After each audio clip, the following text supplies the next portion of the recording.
Welcome back to Love Poetry Month on the Porcupine Presents. Today's poem is Failing and Flying by Jack Gilbert, a meditation on the way we talk about love, loss, and the endings of relationships. Gilbert challenges the idea that a relationship should be measured by how it ends.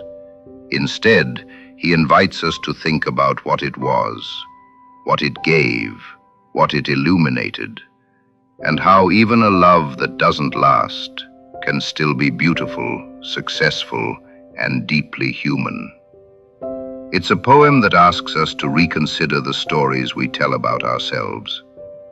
After the reading, I'll offer a short reflection on how Gilbert reframes failure, what it means to honor the emotional truth of a relationship, and why this poem resonates with anyone who has ever tried and dared to love.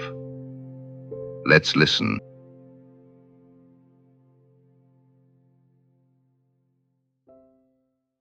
Failing and Flying by Jack Gilbert.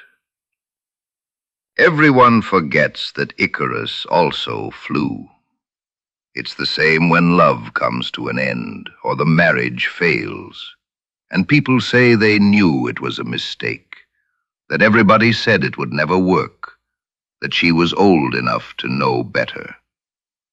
But anything worth doing is worth doing badly, like being there by that summer ocean on the other side of the island while love was fading out of her, the stars burning so extravagantly those nights that anyone could tell you they would never last.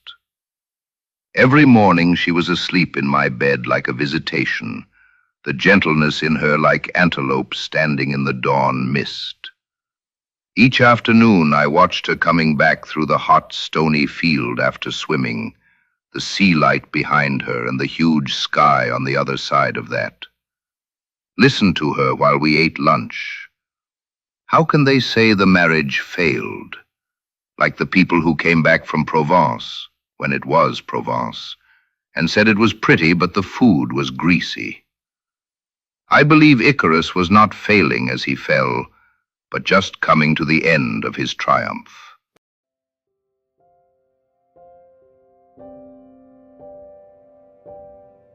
That was Jack Gilbert's Failing and Flying, a poem that gently but firmly turns one of our deepest cultural assumptions on its head.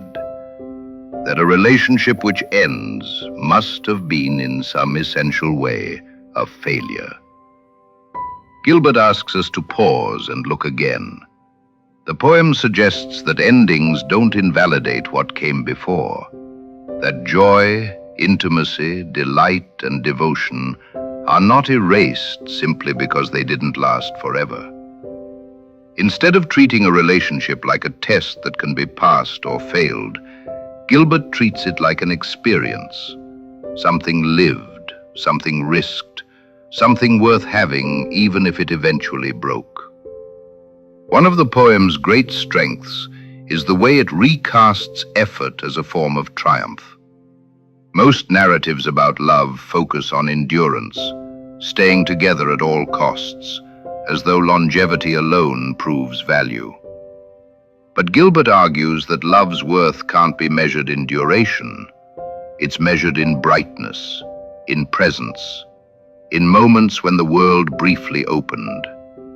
This poem also asks us to rethink the word failure.